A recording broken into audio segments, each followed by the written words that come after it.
네, 이 성남중앙교회에는 부목사님과 학생전도사님을 모실 때에 오디션을 보고 모시는 것 같아요. 노래 얼마나 잘하나 하고요. 네, 이 두 분이 합격을 하신 분들이신데 혹시 박 목사님 이거 꽂지 않으셨습니까? 그게 여기 있네요. 오케이, 됐습니다. 네, 감사합니다. 이사야 43장 1절에 우리 하나님께서 말씀하시기를 야곱아 이제 너를 창조하신 여호와께서 이제 말씀하시니라. 너를 조성하신 자가, 잠깐만요, 그 맨 뒤에 의자에는 앉는 의자가 아닙니다. 네. 봉사하시는 분은 서 계시고 앉으시려면 이 안쪽으로 들어와서 앉으시기 바랍니다. 네. 이사야 43장 1절에 우리 하나님께서 말씀하시기를 야곱아 너를 창조하신 여호와께서 이제 말씀하시느니라. 이스라엘아 너를 조성하신 자가 이제 말씀하시느니라.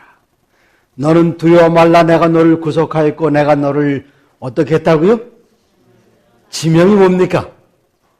요게 김영수 너! 이게 바로 지명이에요. 지명.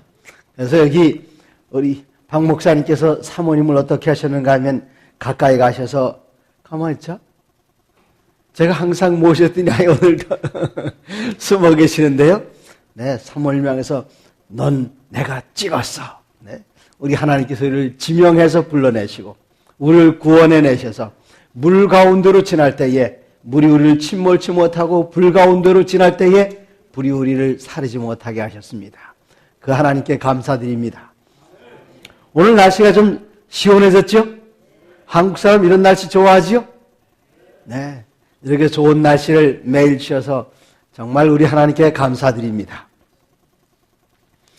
오늘 여러분들 성경에 예언된 어느 나라가 있는가 하면 미국이 있습니다. 그리고 짐승의 표 666, 많은 사람들이 666 하면은 상당히 마음 가운데 부담을 느끼는데 성경에 나타난 이 666이란 무슨 숫자인가?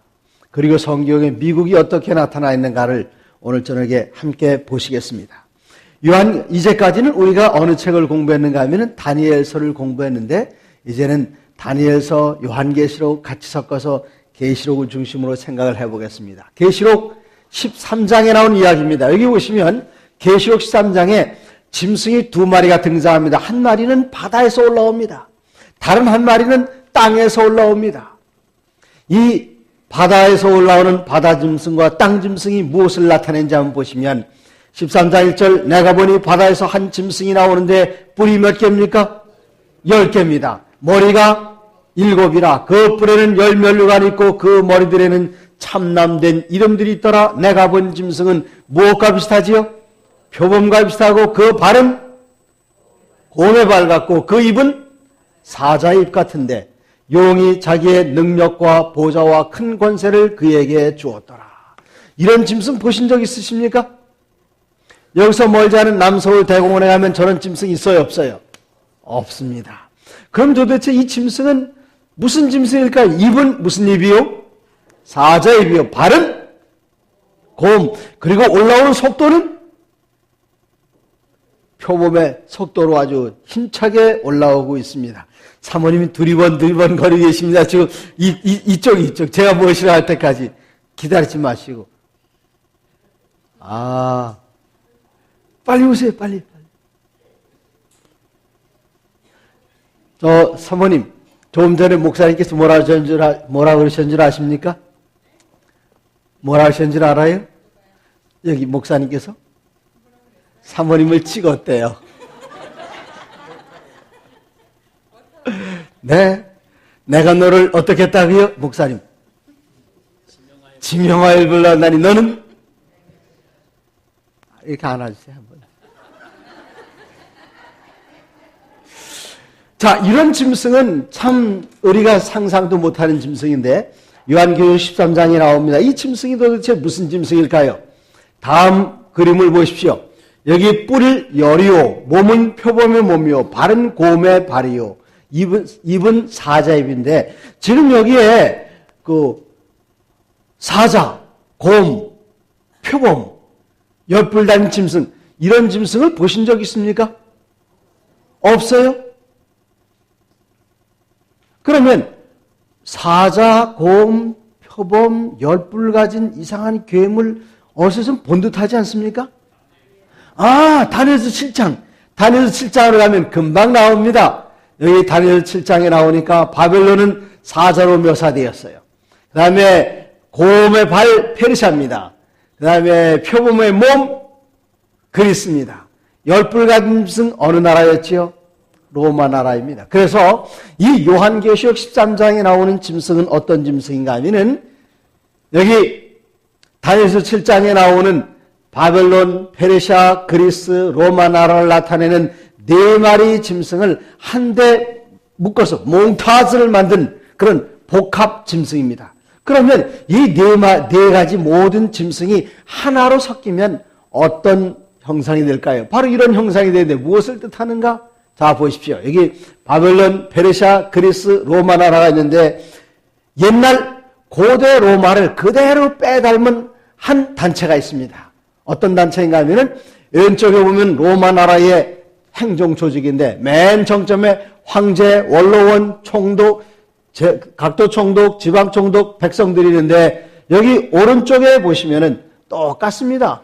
황제의 자리에 누가 있는가 하면 교황이 있고 원로원, 추기경, 제국 총독, 추기경, 각도 총독, 대주교, 지방 총독, 주교, 백성들, 평신도 이런 옛날 고대 로마의 모든 정치 제도를 그대로 가져온 게 뭔가 하면은 법왕 로마입니다.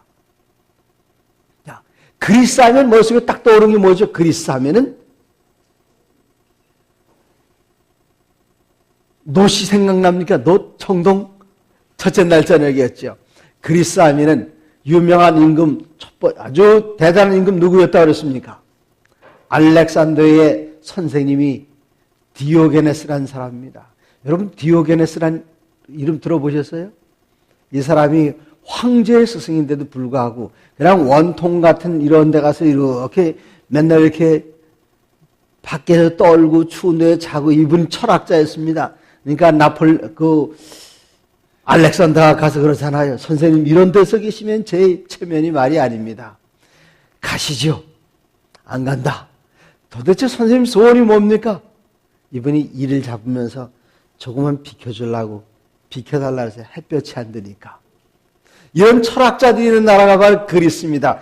헬라 하면 철학으로 유명하지 않습니까? 그런데 이 종교 가운데 한 종교는 그 종교의 신학을 어디에 기초했는가 하면 스콜라 철학에 기초한 종교.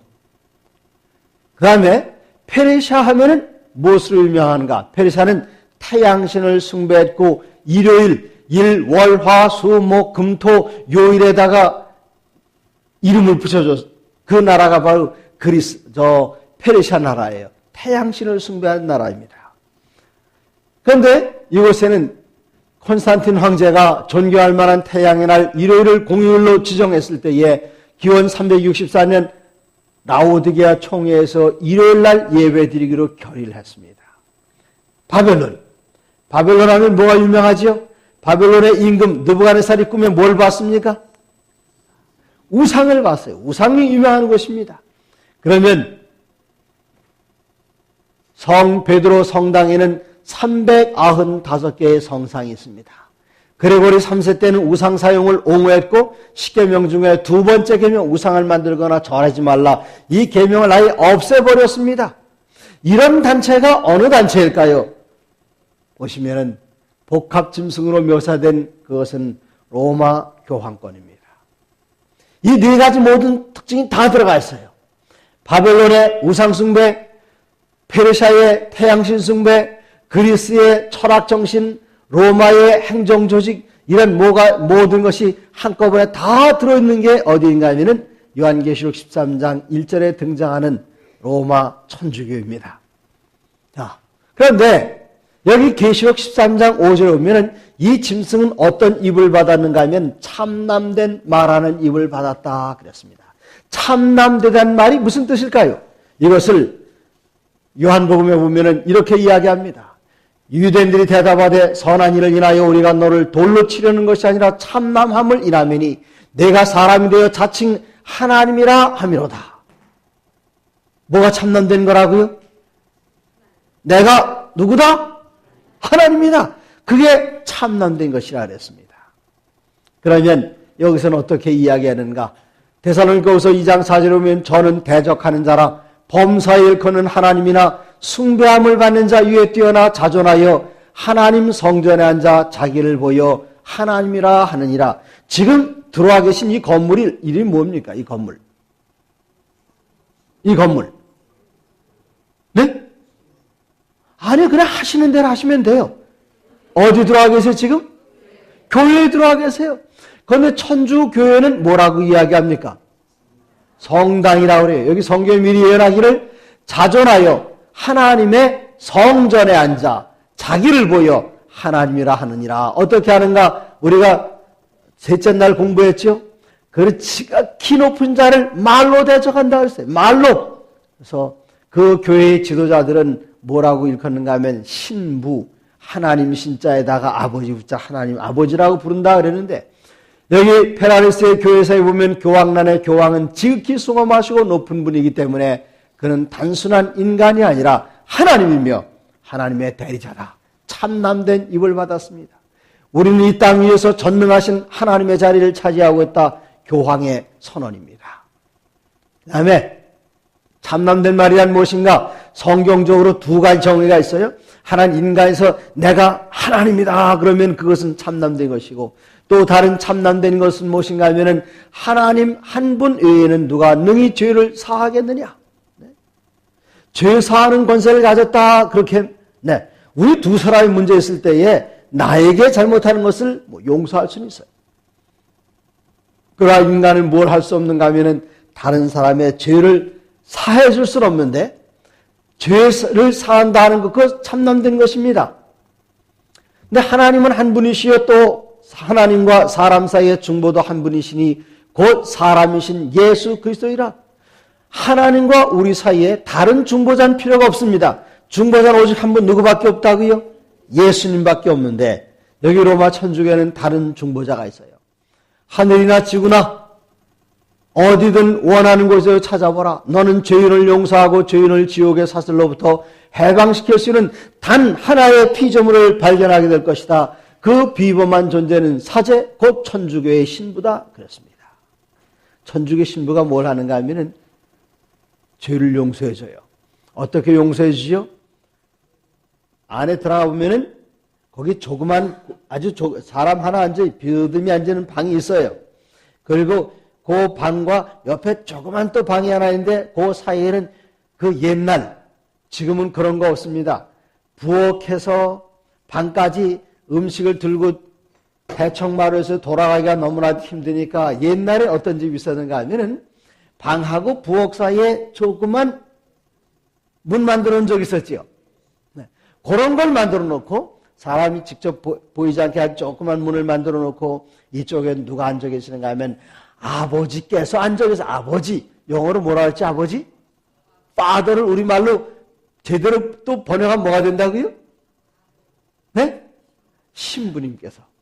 신부님이 딱 앉아 계시면 젊은 신부가 이렇게 딱 앉아 있으면 여기에 연세 드신 죄인이 와서 무릎을 딱 꿇고 뭘 하는가 하면 자기의 죄를 낱낱이 고합니다. 이것을 천주교에서는 뭐라고 말하는가 하면 고해성사라 그래요. 그럼 여기 신부님께서는 이 모든 내용을 다 들은 다음에 그다음에 이 죄를 속하기 위해서 무엇을 해라. 뭐 성모송을 몇 번 외워라. 뭘 어떻게 하라 한 다음에 내 죄가 사해졌도다 이렇게 선언을 하는데 누가 선언하는가 하면 인간이 죄의 용서를 선언한다는 말입니다. 그래서 여기 사제의 전원과 의무 12권 2쪽에 보면 하나님 자신도 그분의 사제들이 심판 및 그들의 면죄를 거절하느냐 허락하시는가에 따라서 죄를 용서하시느냐 안 하시는가를 결정해야 할 의무가 있으시다. 사제들의 판단이 우선하고 그 후에 하나님께서 동의하신다. 이 땅에서 사제가 천주교 신부가 내 죄를 용서하노라 하면 하나님께서 용서해 주시고 너는 그건 용서가 안 돼. 그럼 하나님께서 용서 안 하신다는 말이에요. 그런 결정권이 하나님께 있는 겁니까? 신부에게 있는 겁니까? 여기 이 말씀에 의하면 신부가 결정권을 가지고 있어서 하나님도 마음대로 못하세요. 누가 용서 안 하면? 신부가 용서 안 하면. 이것이 바로 천주교의 교리인데 이게 뭐라고요? 참남된 것이라 그랬습니다. 참남된 말 한 입을 받고 그 다음에 모든 백성들을 다스리는 권세를 받았다 그랬습니다. 1260년 동안 그리고 지금도 그의 시대의 지구상의 모든 주권국들은 단순히 교황의 종속국이라는 교황권의 주장이 거의 통용되게 되었다. 거의 모든 유럽의 왕과 왕자들이 그들의 최고 주권자로서의 교황에게 충성을 맹세했다. 로마는 다시 한번 세계의 지배자가 되었다.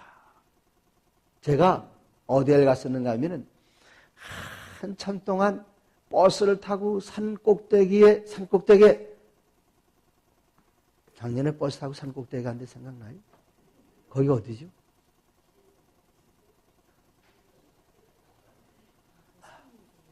성인데 그게 무슨 성이죠? 잊어버렸어요? 내가 말해줄까요? 카노사요. 카노사.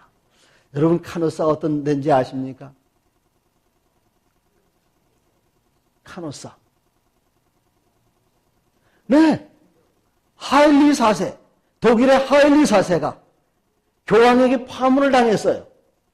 교황에게 맞섰다가 황제가 맞섰다가 파문을 당했습니다. 파문 당하니까 제후들이 말을 안 들어요. 그래서 그 카노사라는 곳을 가서 3일 밤낮을 눈밭 속에서 무릎 꿇고 맨발로 빌었는데 저는 카노사 성이라고 해서 뭐 들판에 있는 성인 줄 알았어요. 그런데 카노사 성을 어떻게 하는지 한번 이야기 좀 해보세요. 네? 한참 올라가는데 차 2대가 지나갈 수 있는 데입니까? 차 2대가 지나갈 수 없을 만큼 산 꼭대기 카노사 그 꼭대기까지 가서 독일의 황제가 그 꼭대기까지 올라가서 무릎 꿇고 빌었습니다. 그래서 여기 보시면 모든 이 세상의 각 족속과 바원과 나라를 다스리는 권세를 받았다는 그 예언을 성취시켰습니다. 그 다음에 보시면 42달 일할 권세를 받으니라. 42달은 모두 몇 년입니까? 네? 3년 반이에요. 42달입니다. 그러면 한 달을 30일로 계산하면 42달은 모두 며칠입니까? 1260일입니다. 1일을 1년으로 계산하라. 그럼 모두 몇 년이 됩니까?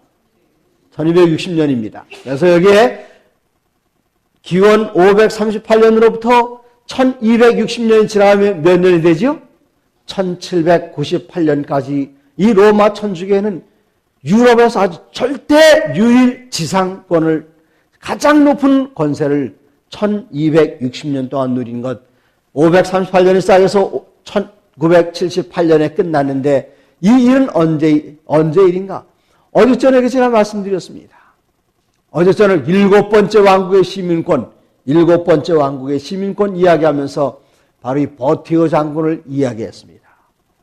얘기 다시 말씀드리면은 저 로마에 한 궁궐이 있다 그랬죠? 거기에서 누가 죽었다고요? 프랑스 대사의 동서가 될 뻔했던 한 젊은 장군이 죽었어요. 그 장군이 죽으면서 교황권이 끝나는 순간이 되게 되는데 이쪽에 버티어 장군입니다. 나폴레옹이 화가 나서 버티어 장군을 보내가지고 교황 비오 6세를 포로로 잡아갔어요. 이게 1798년의 일입니다. 그래서 여기에 1798년 로마에서 한 프랑스인의 사례는 저 사람 누굽니까? 어제 저녁에 얘기했죠? 두포 장군이 죽은 그 일로 인해서 영혼의 도시 로마를 정복하고 교황의 세속적 권력의 종지부를 찍을 구실을 마련해 주었다. 늙은 교황은 발렌스로 유배당했다. 교회의 적들은 기뻐하며 마지막 교황의 통치가 끝났다고 선언했습니다. 그의 머리 하나가 상하여 죽게 된 것 같다. 그 예언을 성취시켰습니다.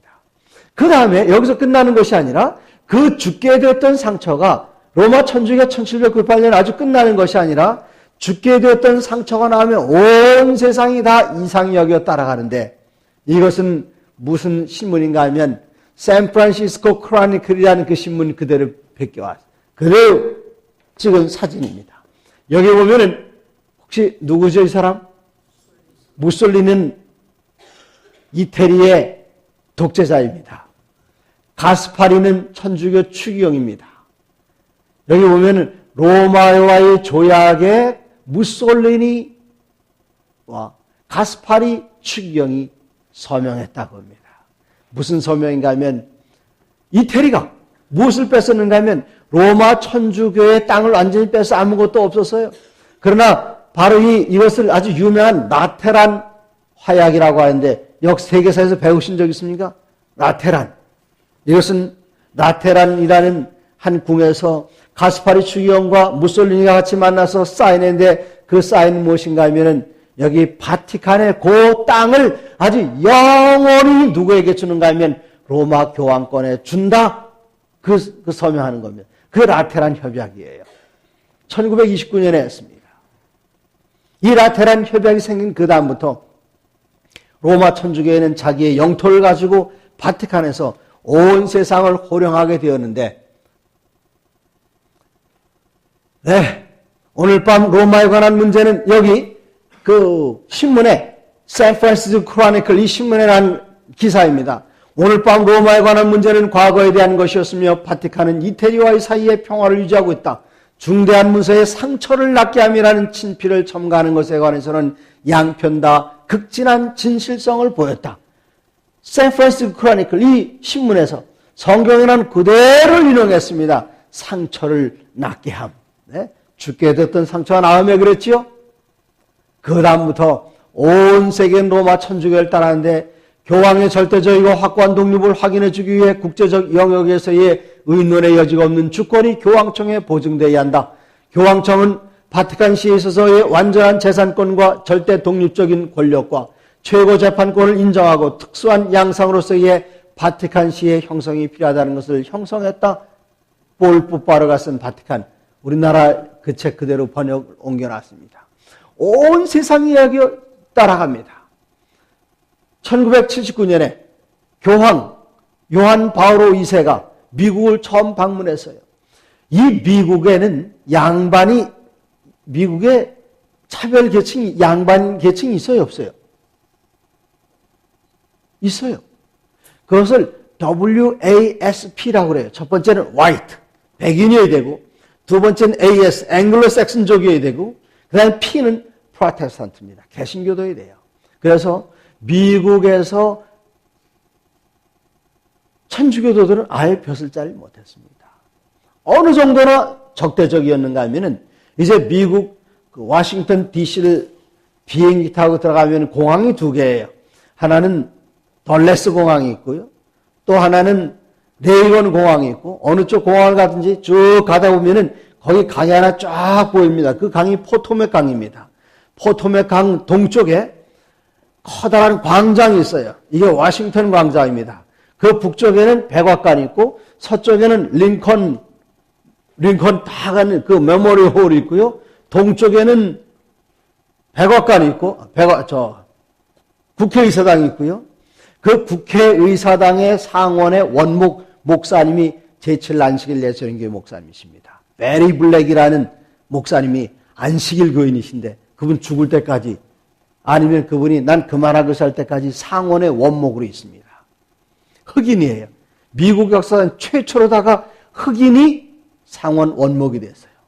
최초로다가 군인 출신, 이분 별 2개짜리였습니다. 군인이 그 다음에 승진했습니까? 3개래요. 여기 박사님께 3개라는 맞습니다. 제가 틀렸습니다. 죄송합니다. 전 2개로 알았는데. 그런데 이분이 또 제7 안식일 내세령교회는 아주 최초로다가 상원 원목이 되셨습니다. 그분이 그쪽에 계시고, 그런데 이 워싱턴 광장 맨 가운데 뭐가 있지요? 혹시 기억하신 분 있습니까? 네? 탑이 있어요. 워싱턴 마누먼트라는 아주 높다란 탑이 있습니다. 그걸 뭐로 만들었는가 하면은 대리석으로 만들었어요. 대리석. 그런데 그 대리석은 어디서 온 대리석인가 하면 미국의 독립을 기념해서 각 나라에서 커다란 대리석을 하나씩 보내줬어요. 그 대리석을 쌓아가지고 만들었는데 그 대리석으로 쌓은 워싱턴 마누먼트 안에 미국 사람들이 들어갔다가 뭘 발견했는가 하면 커다란 대리석 하나를 발견했는데 이 대리석이 어디서 왔는가 하면 누가 보내줬는가 하면 바티칸에서 보내준 거였습니다. 미국 사람들이 화가 나가지고 밧줄을 묶어가지고요. 이 바티칸에서 온 커다란 대리석을 끌고 가서 수십 명이 끌고 어디로 가는가 하면 포토맥 강에 가서 집어넣어 버렸습니다.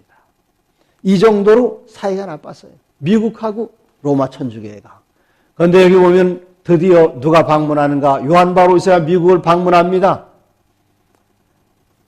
여기 워싱턴 스타라는 신문에 보면은 법왕이 미국을 한번 방문한다는 것은 상상만 해도 벼락을 맞을 일이었다.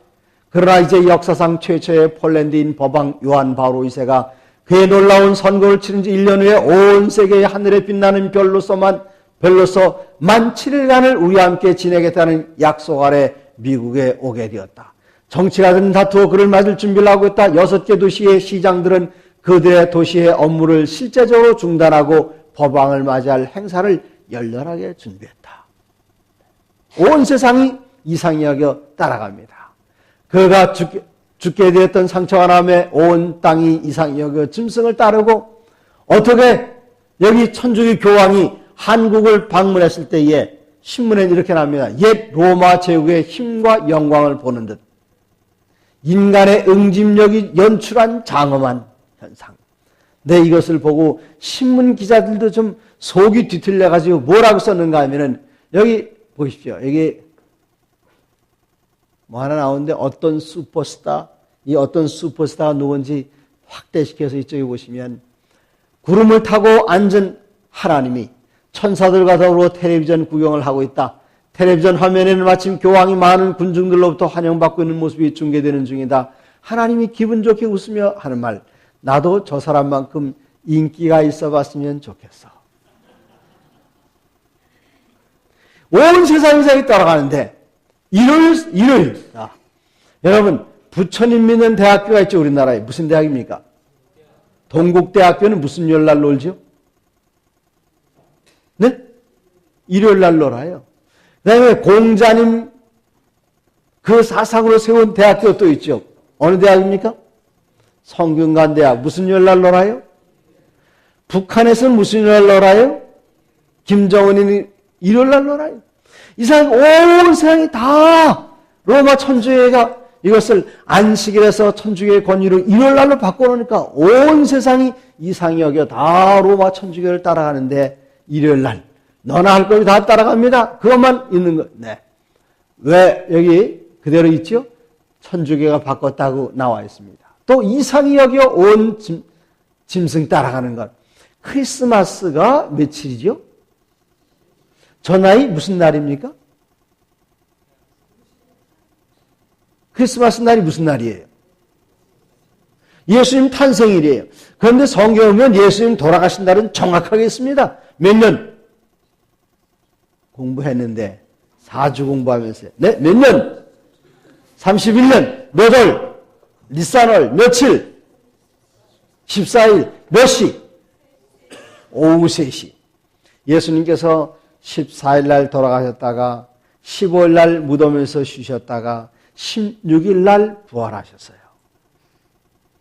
그것은 정확하게 나와 있지만 성경 아무리 뒤져봐도 어느 연대는 기록이 나와 있지 않는가 하면 예수님 태어나신 날짜는 없어요, 성경에. 그러니까 생일을 만들어 드리는 겁니다. 만들어 드려요. 1년 중에서 해가 제일 짧은 날이 어느 날이죠? 태양신이 이건 완전히 쪽을 못 쓰는, 이 얼굴, 쪽을 못 쓰는 날이에요. 그러다가 동지 지나서 사흘 되면, 젊은이들은 잘 몰라요. 어른도 알습니다. 동지 지나서 사흘 지나면 어떻게 되는 겁니까? 해가 얼만큼? 노릇꼬리만큼 길어져요. 그래서 그 날을 뭐라고 그랬는가 하면 옛날 태양신 숭배한 사람들은 태양이 길어지는구나. 태양이 태어나셨다. 그래서 이 날을 태양이 태어난 태양신의 생일날로 오랫동안 지켜오고 있었습니다. 오랫동안 지켜오고 있었어요. 근데 로마 천주교회가 12월 25일 태양신의 생일을 예수님은 의의 태양이시다. 그리고는 이날을 선포하니까 온 세상이 다 이상형이 따라가는데 우리나라에서 크리스마스 날 공휴일이 먼저 됐습니까? 아니면 불탄일 4월 초파일이 먼저 공휴일이 됐습니까? 전 태어날 때부터 크리스마스 날은 노는 날이었어요. 4월 초파일은 언제 생겨나는가? 1976년인지 7년인지 그때 처음 공휴일이 됐어요. 아직 기억이 생생합니다. 제가 저 강원도 간현에서 유격장에 올라가서 유격장에서 열심히 유격 훈련을 받는데 하루 쉰다고 그래요. 야, 세상에 유신군대에서 오늘 하루 쉬는구나. 웬일이죠? 물어봤더니 올해부터 4월 초파일 날 쉰대요. 그게 1976년이 7년이 그때부터입니다. 우리나라는 기독교 국가가 아니에요. 지금은 기독교가 있지만 기독교 국가가 아니었어요. 저 태어날 때부터 크리스마스는 휴일이었습니다. 그 다음에 온 세상이 이상형이 뭘 따라가는가? 부활절. 부활절. 근데 부활절을 영어로 쓰면 좀 뭐지요? 뭐요? 왜 영어 모르는 척하고 계십니까? 다 아시면서. 다 같이 영어로 읽으세요. 시작. 이스터. 근데 이스터를 가만히 보시면 EAST 여기까지가 무슨 뜻입니까? 이스트가. 네? 동쪽이에요. 그런데 이 명사에 ER이 붙으면 뭐가 되는 거죠? 사람이 돼요. 동쪽에 떠오르는 자란 말입니다. 그게 뭡니까? 이것 부활절도 태양신과 관계가 있어요. 자, 그러면 부활절은 몇 월 며칠입니까? 크리스마스는 12월 25일인데 아마 이건 박 박사님도 모르십니다. 부활절이 며칠인지 모르시죠? 틀렸습니다. 네. 여러분 아무리 대답하셔도 다 틀렸어요. 왜 그런가 하면 부활절은 딱 정해져 있지는 않습니다. 부활절은 언제가 부활절인가 하면 몇 년 몇 월 며칠인가? 부활절 언제인가 하면은 춘분이 지나야 돼요. 춘분. 왜 그런가 하면 춘분 전까지는 어둠하고 태양하고 어느 게 더 길어요? 밤 시간이 길어요. 그래서 어느 날 똑같아집니까? 춘분날 똑같아져요. 태양이 이제 12월 25일 날 태어나가지고 쫙 자라다 춘분날 드디어 어둠과 겨루게 됐어요. 이날이 부활절 아니에요. 춘분 지나서 뭐가 다가와야 되는가 하면은 만월. 이건 여자신입니다. 만월이 돼야 돼요. 이날이 부활절 아닙니다.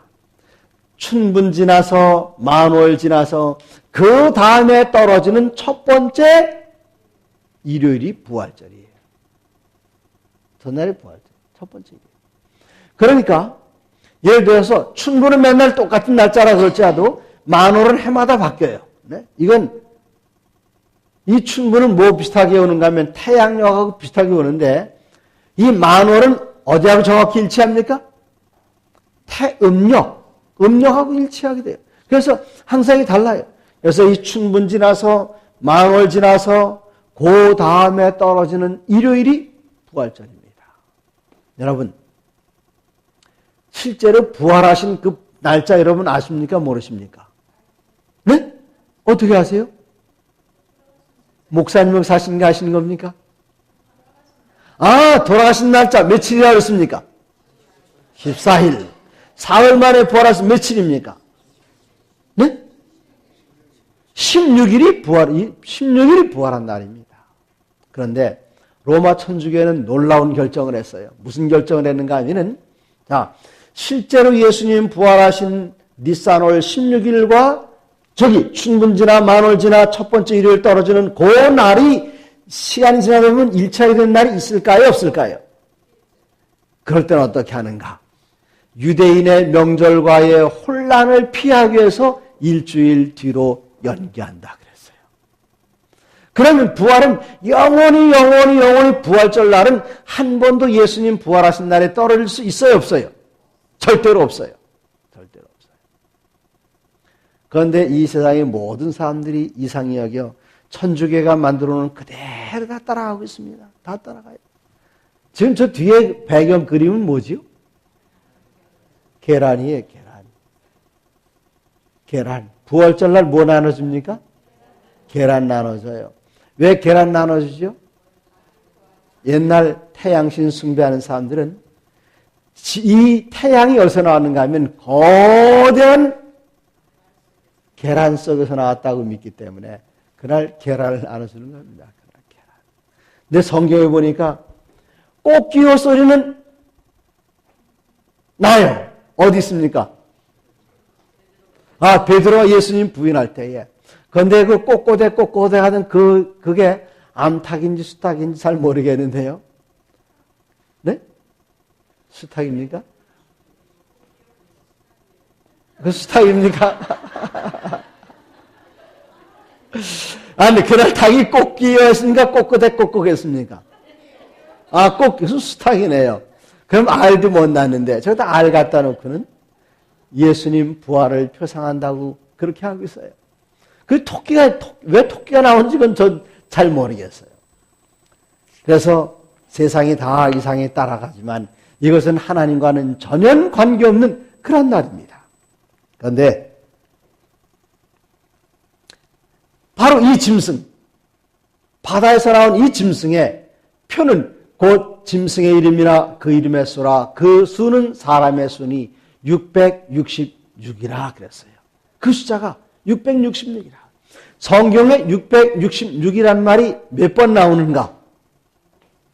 몇 번 나오죠? 구약에 한 번 나오고 신약에 한 번 나와요. 구약에는 어디에 나오는가 하면은 솔로몬이 1년에 세금으로 받아들인 금이 666달란트였다 그랬어요. 금이. 근데 여기에 신약 성경에는 그 숫자는 바로 바다에서 올라오는 짐승, 로마 법왕권의 그 이름이요, 그 숫자라고 그랬습니다. 이 숫자는 도대체 무슨 숫자인가? 성경에서 7은 완전한 숫자예요. 7. 왜 완전하지요? 성경에서 완전한 숫자가 여러 개 있습니다. 1이 완전 숫자예요. 왜 그런가? 신명기 6장 4절에 보면 이스라엘아 들으라 우리 하나님 여호와는 오직 하나님 여호와시니 완전 숫자예요. 둘도 완전 숫자예요. 증인으로서의 완전 숫자입니다. 셋도 완전 숫자입니다. 삼위일체. 네, 완전한 숫자예요. 4도 완전한 숫자입니다. 4는 무엇인가 하면은 전 세계 사방을 나타내는 거예요. 온 세상을 나타내는 겁니다.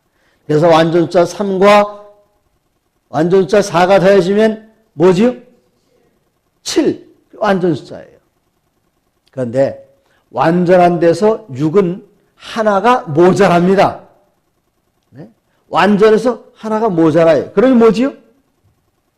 불완전인데 같은 숫자가 3번 겹치면 유대인의 누머랄러지 숫자 학에서 영원하다 그런 뜻이 됩니다. 그래서 이 불완전한 게 3번 있으니 얼마 동안이나 불완전하죠?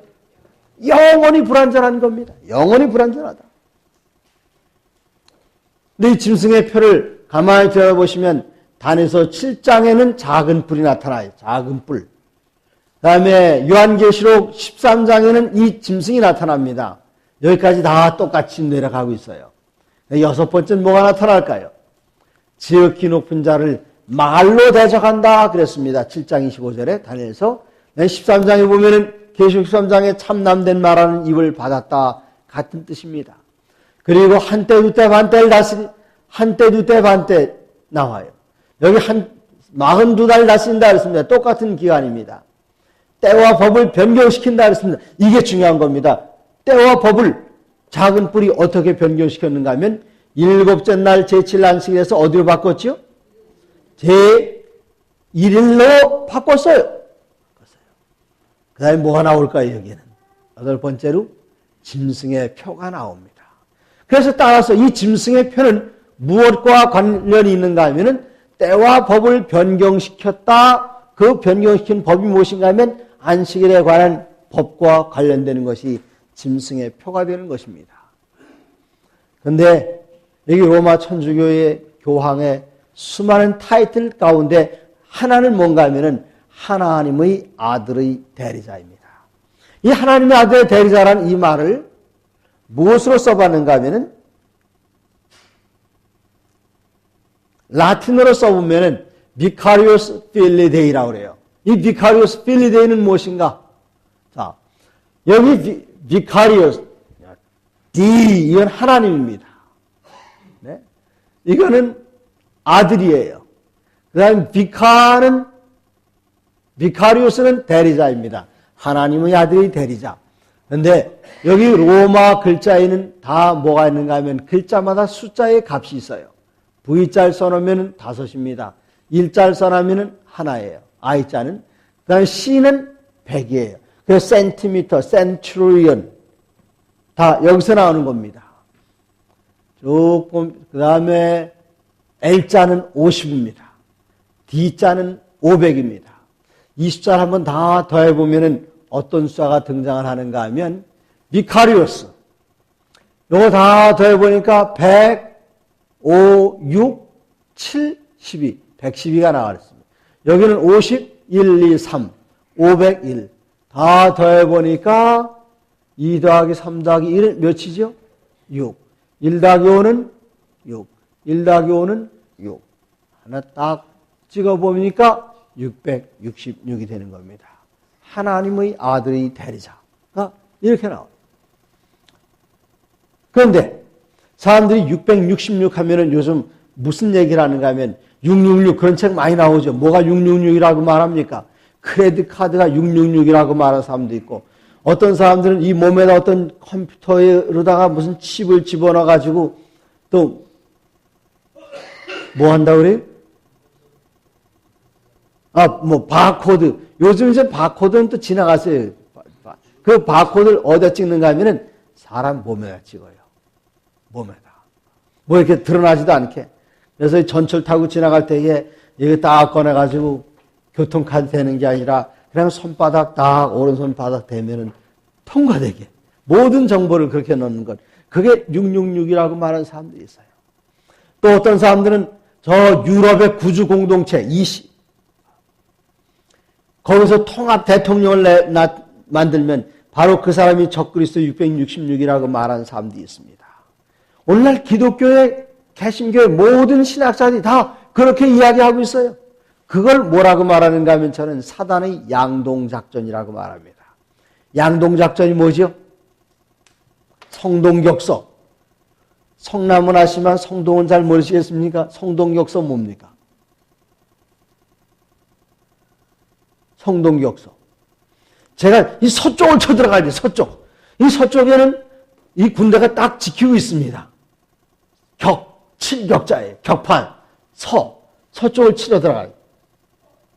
이쪽을 쳐야 되는데, 여긴 경비가 너무 삼엄해요. 어디로 가는가 하면은 동쪽에 가서 막, 와, 그러면은 적군이 제가 어디를 쳐들어간 줄 압니까? 소리성, 동력동. 이 동쪽으로 쳐들어간 줄 알고 이쪽으로 다 몰려오죠. 와 소리 내고 있어. 이제 군대가 이쪽으로 몰려오면은 전 어디로 가는 겁니까? 서쪽으로 가서 꽝 치는 거예요. 이게 바로 사단의 이걸 양동작전, 성동격서라고 말하는데 사단이 그렇게 하고 있습니다. 모든 시선을 진짜 666 거기서 딱 보고는 경계해야 되는데 엉뚱하게 크레딧 카드, 바코드, 다른 구주 공동체의 통합 대통령 이쪽에다 신경 쓰고 있는 동안에 진짜 666은 짐승의 편은 활보하고 하면서 온 세상이 그를 따라가고 있는 겁니다. 교황이 우리나라에 2번 왔어요. 제 2번 다 여의도 광장에 가서 봤습니다. 와, 정말 무시무시했어요. 얼마나 모였는가 하면 100만 명이 여의도 광장에 모였습니다.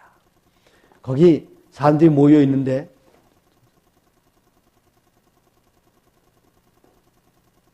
뭐 하는 거죠, 지금?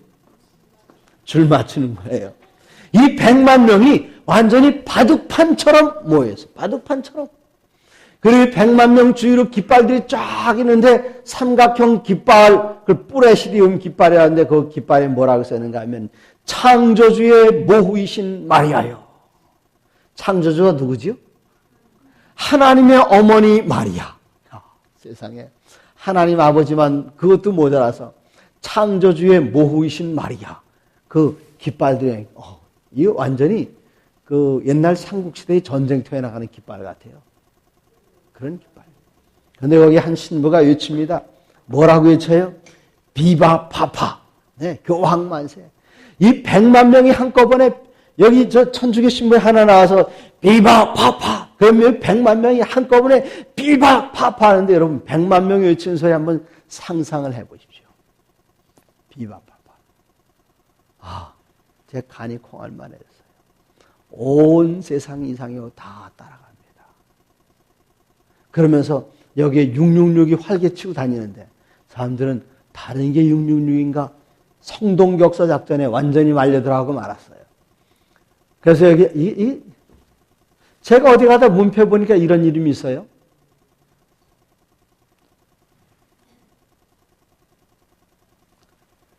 이렇게 보시면 획을 세보세요. 획을.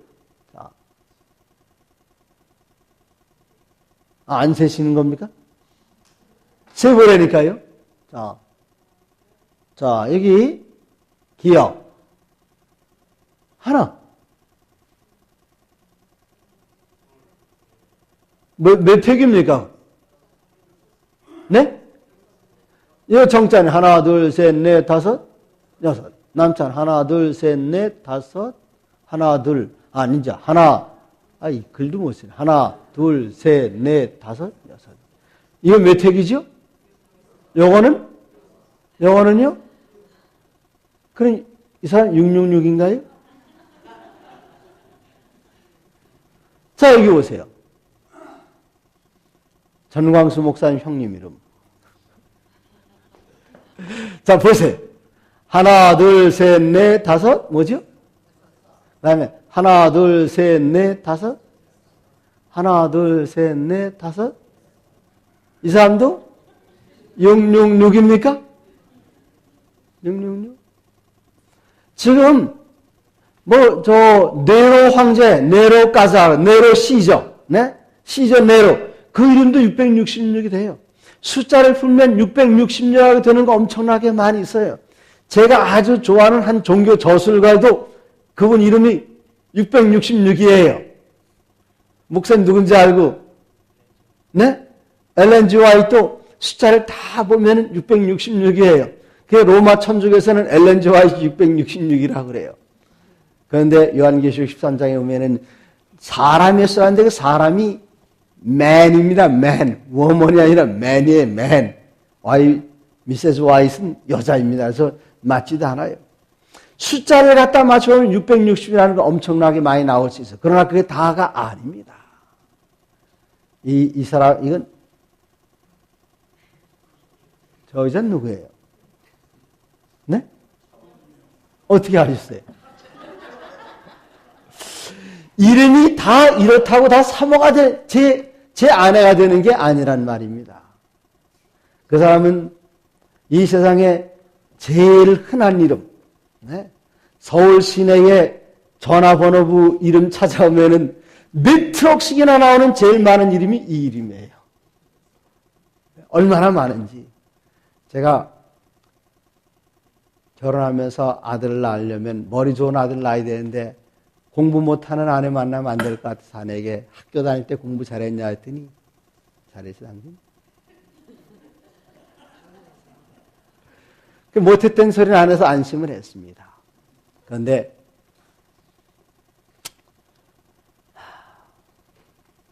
한 번은 성적증명서 필요해서 창덕 고등학교에 제가 가서 성적표를 떼러 갔어요.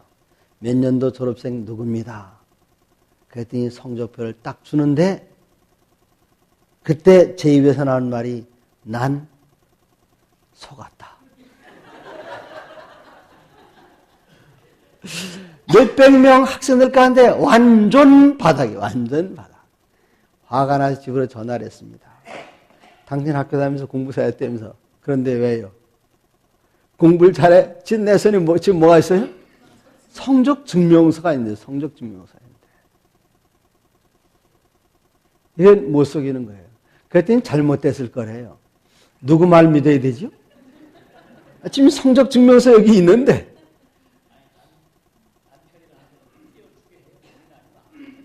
아니, 딱, 이 말이 안 되는 겁니다. 그런데 믿어달래요. 네, 내가 믿어주지 하고는 그 서무과 직원에 가서 이건 제 아내의 성적표가 아닙니다. 이름이 뭔데요? 맞잖아요. 맞잖아요. 딱 맞잖아요. 이게 왜 아니에요? 그래도 아니라고 제가 아주 바득바득 우겼어요. 그런데 어떤 실수를 했는가 하면은 학교에 동명이인이 많으니까 몇 반 이렇게 나누는 게 아니라 그 학년의 학생들의 이름을 쫙 가나다 순으로 했는데 동명이인이 있었어요. 동명이인. 딱 보니까 이 사람 다음에 진짜 성적표가 딱 나오는 겁니다. 이번엔 제 입이 귀에 걸리게 됐어요. 그래서 동명이인이 아무리 많이 있다 할지라도 다 아닙니다. 1900 공개되는지 모르겠네. 50몇 년 6월 7일 날 아버지 김상용, 어머니 정필래 여사의 장녀로 태어나서 이런 모든 게 다 맞아야만. 그런데 여기에 짐승의 표 666 뭐가 맞아야 되는가? 한때는 죽게 되었다. 1260년 온 세상을 다 다스렸다. 그 상처가 죽게 되었다가 나았다.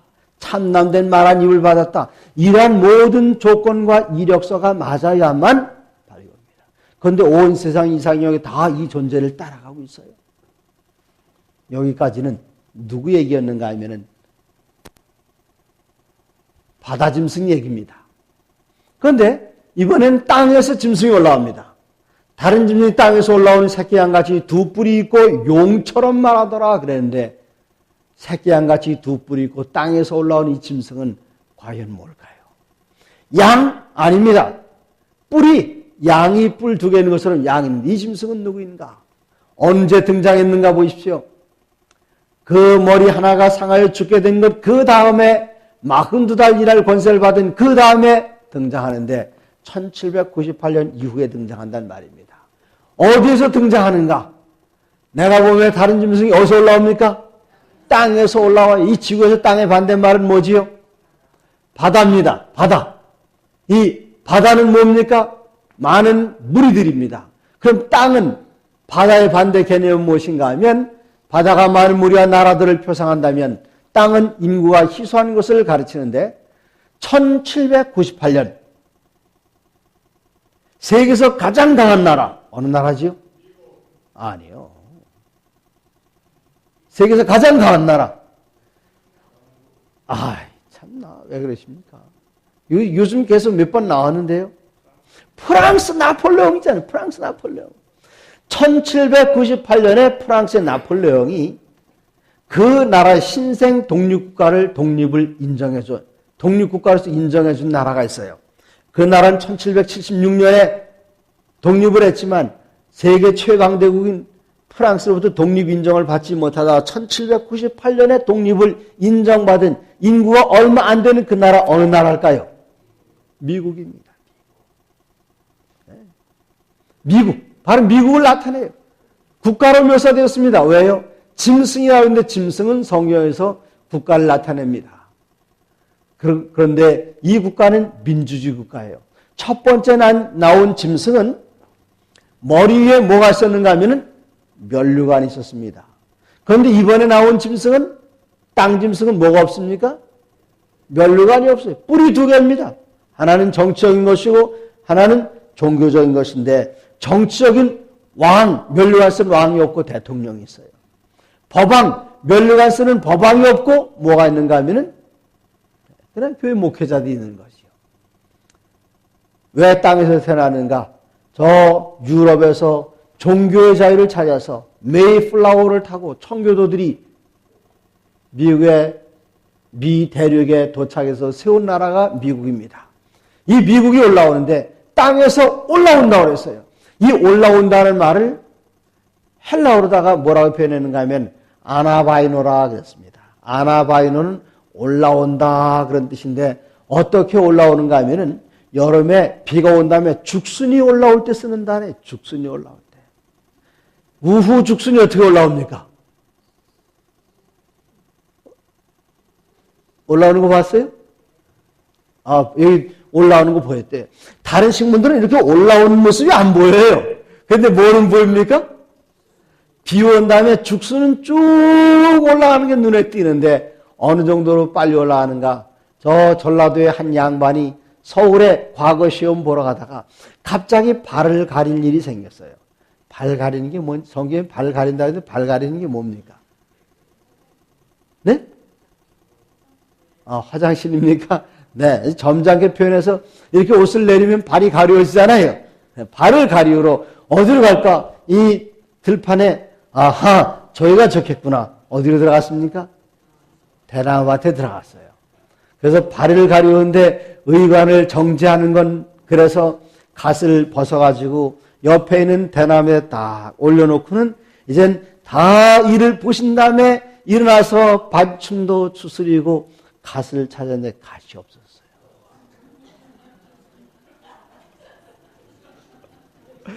그게 바로 우후죽순입니다. 그게 바로 여기에 나오는 아나바이노예요.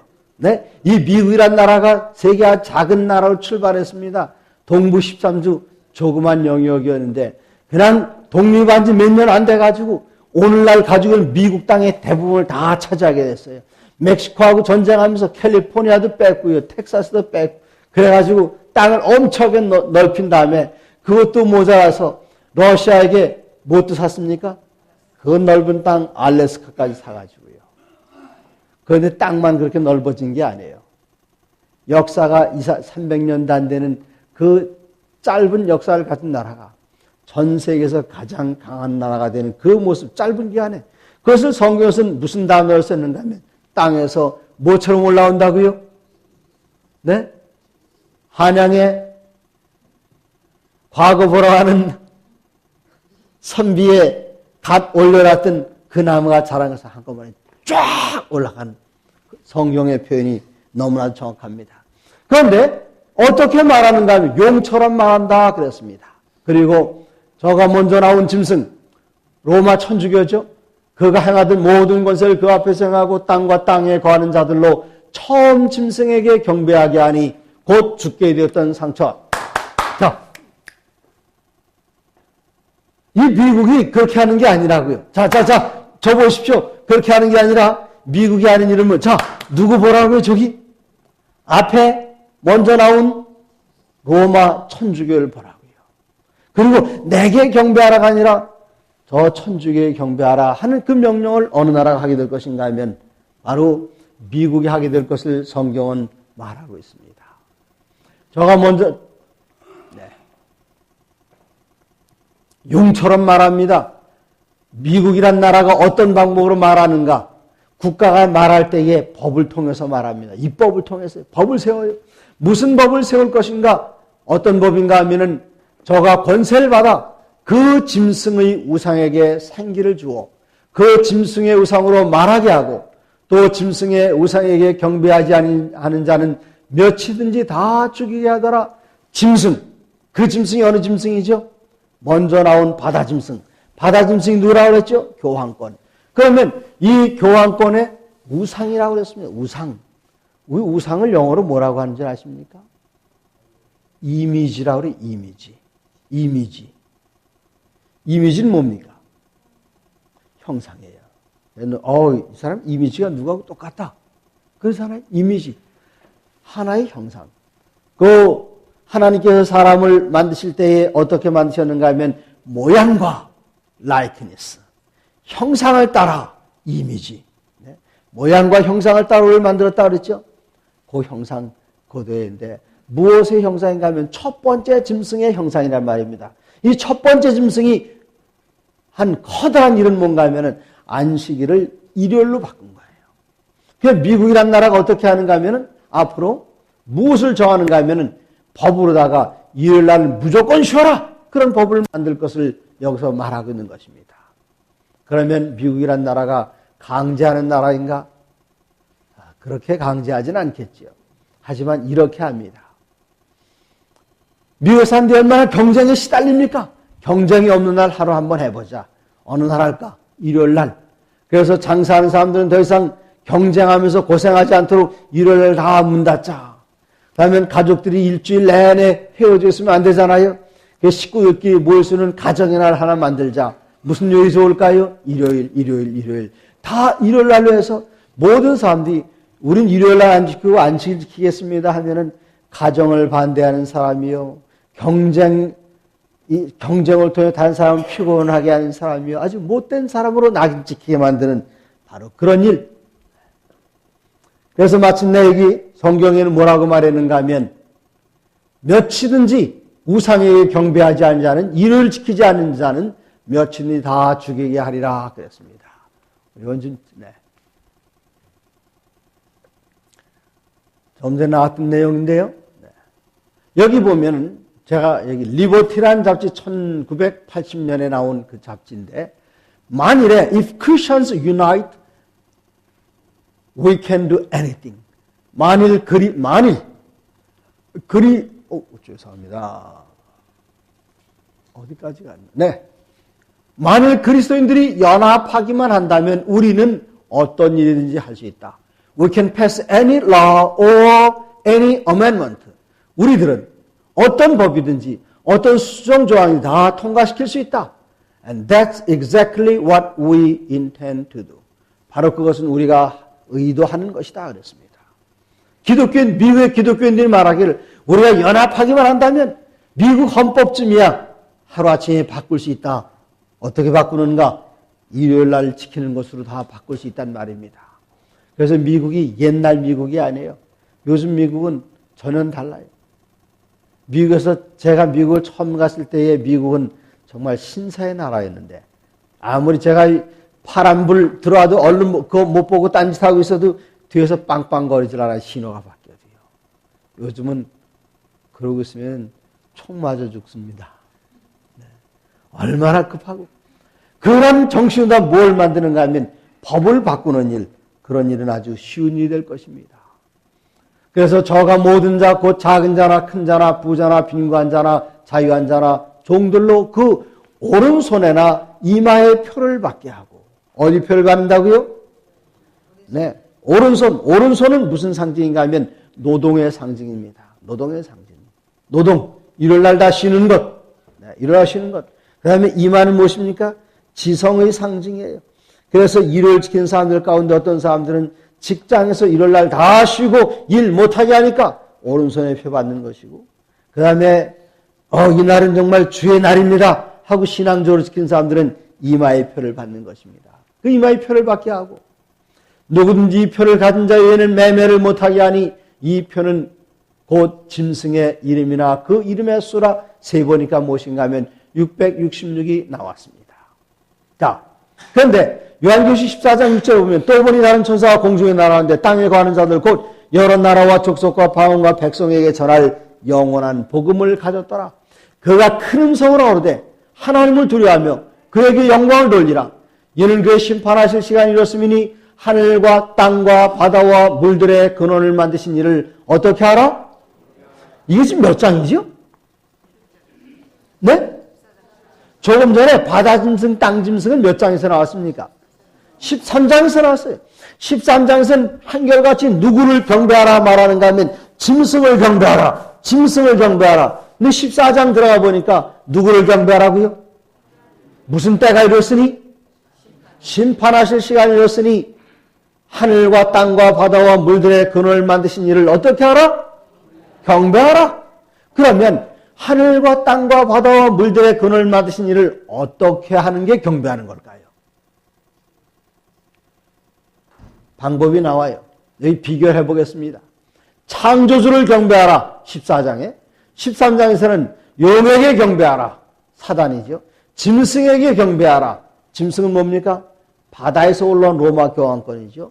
짐승의 우상에 경배하라. 일요일이죠. 여기다 경배하라 그러고 있어요. 14장에서는 창조주 하나님께 경배하라 그러는데 그러면 경배의 방법이 무엇이냐? 계시록 14장 7절에 보면 심판할 시간이 이렇으니 하늘과 땅과 바다와 물들의 근원 만신을 경배하라 그랬는데 이 경배는 어떻게 될지 잘 모르겠어요. 그래서 경배하는 방법을 찾기 위해서 구약에 이 성경절과 함께 병행되어 나가는 성경절 하나 찾아봤는데 이 성경절과 병행되는 데가 딱 한 군데 있습니다. 어디 있는가 하면 십계명 가운데 네 번째 계명이 있어요. 네 번째 계명에는 안식일을 기억하여 거룩히 지키라 말씀하신 다음에 왜 지켜야 하는가? 이는 나 여호와가 엿새 동안에 하늘과 땅과 바다와 그 가운데 모든 것을 만들고 제7일에 쉬었습니다. 자, 그럼 이제 나왔죠. 네? 여기 보니까 하늘, 땅, 바다, 물들의 근원 창조. 하늘, 땅, 바다, 그 가운데 모든 것을 창조. 경배하라. 여기 보니까 뭐 하는 겁니까? 그래서 하나님을 경배하는 게 바로 이겁니다. 어떻게 하는 것이다? 제7일에 쉬는 것. 이게 하나님을 경배하는 겁니다. 제가 어머님을 존경하는 게 뭔 줄 아십니까? 8월 13일 날 미역 끓여 먹으면 어머니께서 좋아하세요. 네, 미역국 끓여 먹으면 어머니께서 좋아하세요. 왜요? 당신께서 나를 낳아주신 것을 내가 기념하고 감사하니까 좋아하신다는 말입니다. 우리가 아버지 하나님을 경배하는 방법이 무엇인가? 여기 보니 뭐 하는 거라고 나와요?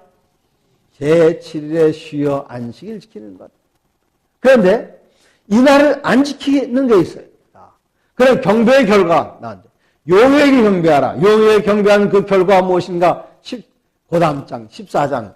또 다른 천사 그 셋째가 그 뒤를 따라 큰 음성으로 가로되 만일 누구든지 짐승과 그의 우상에게 경배하고 그 이마에나 손에 표를 받으면 그도 하나님의 진노의 포도주를 마시리니 그 진노의 잔에 섞인 것이 없이 부은 포도주라.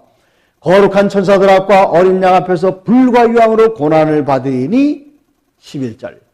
그 고난의 연가 세세토록 올라오려다 짐승과 그의 우상에게 경배하고 그 이름의 표를 받는 자는 누구든지 밤낮? 이거 누구의 선택이죠? 자기의 선택이에요. 하나님께서는 계속 쉬어라, 수고하고 무거운 짐진 자들아 다 내게 와서 쉬어라, 쉬어라, 쉬어라. 자꾸 안 쉬니까 하나님께 날짜는 딱 만들었고 그럼 요 날만큼은 특별히 쉬어라. 어느 날? 안식일. 그런데 싫은데요? 뭐라고요? 하나님 뭐라 하시는데? 쉬어라. 싫은데요? 그래. 안 쉬는 게 너의 소원이냐? 그러면 어떻게 하라고요? 자기 소원대로 되는 겁니다. 그래서 짐승에게 경배하고 용에게 경배하고 짐승의 우상에게 경배한 사람들의 결과는 무엇인가 하면 쉼을 끊임없이 거절하기 때문에 그래? 그러면 밤낮 쉬지 마라. 네. 누구의 선택이냐 하면 스스로의 선택이에요. 그러면 안식일 지킨 사람들은 창조주를 경배하면서 안식일 지킨 사람들의 결론은 무엇인가? 여기 또 내가 보니 어린 양이 시온산에 섰고 그와 함께 14만 4천이 서는데 그 이마에 어린 양의 이름과 그 아버지의 이름을 쓴 것이 있도다. 이름. 어제 나왔죠. 다니엘서 7장 공문에서 나왔죠. 10계명의 맨 가운데에 나온 단어 세 단어가 뭡니까? 81, 82, 83번째 단어가 하나님 여호와의 안식일인지 맨 가운데 하나님의 이름이 그 가운데 10계명 맨 가운데 안식일 계명이 있어요. 그래서 여기 보면 이마에 어린 양의 이름과 아버지 이름을 쓴 것이 있도다. 이 사람들은 어떻게 되는가? 네. 이 사람은 여자로 더럽히지 않냐고 정절이 있는 자라 어린 양이 어디에 있는지 따라가는 자며 20장 4절. 한번 신나는 성경서인데 같이 읽겠습니다. 시작.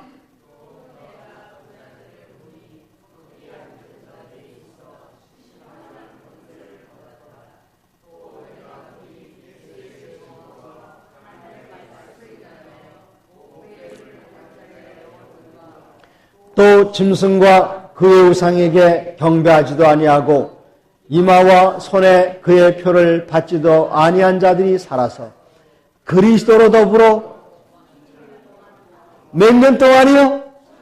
박근혜 대통령 몇 년 동안 대통령? 5년 동안 대통령. 우리는 몇 년 동안 왕노릇? 1000년 동안 왕노릇. 청와대 주인 부러워요, 안 부러워요? 안 부러워요. 아무리 잘해도, 네? 아무리 잘해도 앞으로 4년 있으면 어떻게 해야 됩니까? 내려오셔야 돼요. 근데 여기는 몇 년 동안이요? 1000년 동안 어디서 왕노릇하는가 하면 하늘에서 왕노릇하다가 나중에 다시 지구로 돌아와서 세세토록 왕노릇한다 그랬습니다. 이제 우리 두 가지 옵션이 있어요. 선택이 두 가지가 있습니다. 하나는 무엇인가 하면 짐승의 우상에 경배해서 일을 지키면서 얼마 동안 쉼을 얻지 못한다고요? 세세토록 밤낮 쉼을 얻지 못할 선택이 하나 있고, 또 하나 지금 우리가 적은 무리지만 예수님이 어디로 인도하시는지 따라가서 우상의 표를 거절하고 하나님의 이름을 이마에 받게 될 때에 몇 년 동안 왕노릇하는가? 예수님과 함께 1000년 동안 왕노릇한다. 여러분 둘 중에 하나를 선택하신다면 어느 것을 선택하시겠습니까? 어느 쪽을 선택하시겠어요? 오른쪽을 선택하시겠습니까? 저도 오른쪽을 선택했습니다. 네. 여호수아가 말하기를 너희가 섬길 자를 오늘날 택하라. 나와 내 집은 여호와를 섬기겠노라. 그렇게 말씀하셨습니다. 이렇게 안식일 지키기로 결심하고 주님을 따라간 사람들이 하루에 3000명 이상, 1년이면 100만 명이 넘습니다. 사랑하는 성도 여러분들이시여, 한 번밖에 살지 못하는 이 귀한 생명, 주님 뜻대로 주님을 경배하면서 사시다가 우리 주님 오실 때에 영원한 생명에 들어가시기를 간절히 바랍니다. 우리 주님과 함께 1000년 동안 왕노릇 하고 싶지 않으신 분,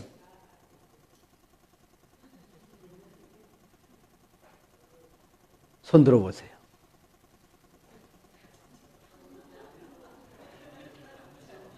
그러면 이 거룩한 창조의 기념일 안식일을 지키시면서 밤낮 쉼을 얻지 못하는 그것을 거절하고 우리 주님과 함께 1000년 동안 왕노릇하기를 원하신 분 계시면 다 같이 손을 내려보시기 바랍니다. 대단히 감사합니다. 기도하시겠습니다. 참으로 좋으신 우리들의 아버지 하나님, 저희들에게 분명하고 확실한 예언의 말씀 주셔서 감사드립니다. 저희들에게 갈 길을 밝히 보여주시니 주님께서 원하시는 그 길을 어디든지 따라가게 해 주시옵소서. 그리고 주님이시여, 저희들이 감히 소원할 수 없는 그 일, 그냥 살기만 해도 감사한데, 구원받는 것만 해도 감사한데, 하늘에 가는 것만 해도 감사한데, 우리 주님으로 더불어 1000년 동안 왕노릇하게 해주겠다 하니 그 은혜를 인하여 말할 수 없는 감격을 주님 앞에 표현하며 영광과 찬양을 돌려옵나이다. 주님이시여, 저희들을 하늘까지 인도해 주시옵소서. 앞에는 핍박이 있고 어려움이 있다 할지라도 주님과 함께하는 길이라면 그 길은 기화요초 꽃밭 속을 걷는 그 길보다 더 아름다운 길이오니 주님이시여, 저희 곁에 서셔서 저희 손목 잡으시고 하늘까지 인도해 주시옵소서. 예수님 거룩하신 이름으로 간절히 기도드리옵나이다. 아멘. 여러분 1년에 100만 명씩 이상 여러분도 그 자리에 함께 참여하시게 되기를 간절히 바라면서 내일 저녁 제목을 여러분들에게 소개해 드립니다. 글씨가 좀 불분명하지 않은데 몰락해서 그런 것 같습니다. 성경을 읽다 보면 무슨 말씀이 나오는가 하면은 공산주의가 망하는 것에 대한 예언이 나옵니다. 지금은 공산주의 다 망한 것 같지만 여러분 지금부터 한 30년 전 공산주의가 세상에서 없어진다 상상해 보신 적 있습니까? 상상도 못하던 일이었어요. 그러나 성경에는 그 일이 이루어질 것을 이미 예언해놨고 신세계 질서가 어떤 것인지 예언해놨습니다.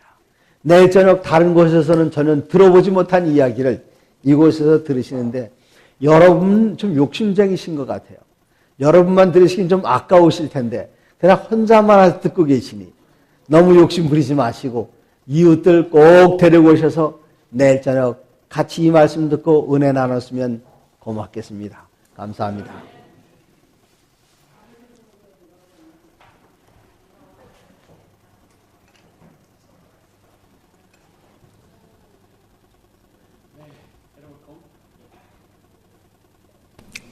예, 여러분 감사합니다.